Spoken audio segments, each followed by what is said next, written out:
Welcome back to Rough Time and Recipes. Today's recipe is chicken laksa. Are you sure it's not a ramen?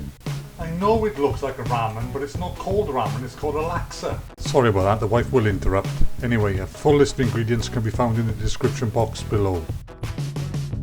There are quite a few ingredients to this recipe, but don't be put off by that, it's well worth the effort. First, you make the curry paste. Simply put all the ingredients for the paste into a food blender and blend into a fine puree. Be careful about that shrimp paste, it's pungent stuff, only a pinch.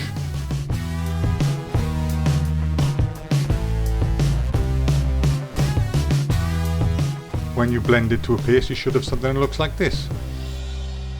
We find when doing a recipe with lots of ingredients, it's handy to line them up in the order you're going to use them.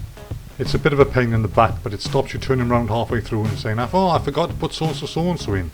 I've done that a few times. When you're ready to start cooking, heat some oil in a pan, add the chicken pieces and fry off for 5 minutes until they start to take on some colour.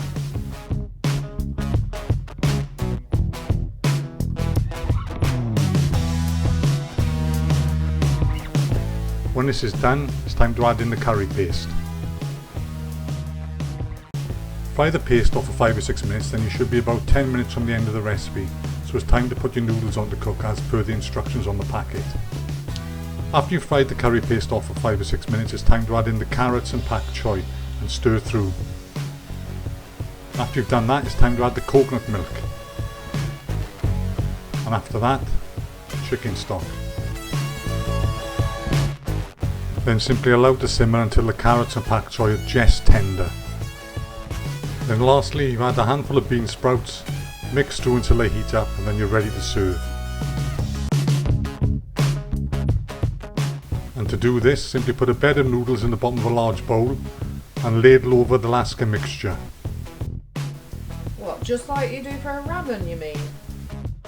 She never lets go. And just before serving, drizzle half a teaspoon of sesame seed oil over the top and garnish with green chillies and coriander. And there you have it, chicken laksa. Ramen. Okay, have it your way. You have a ramen, I'll have a laksa. Feel free to subscribe, share and like. Hope you enjoyed this recipe. Stay safe and hopefully we'll see you soon on the next one. Bye for now.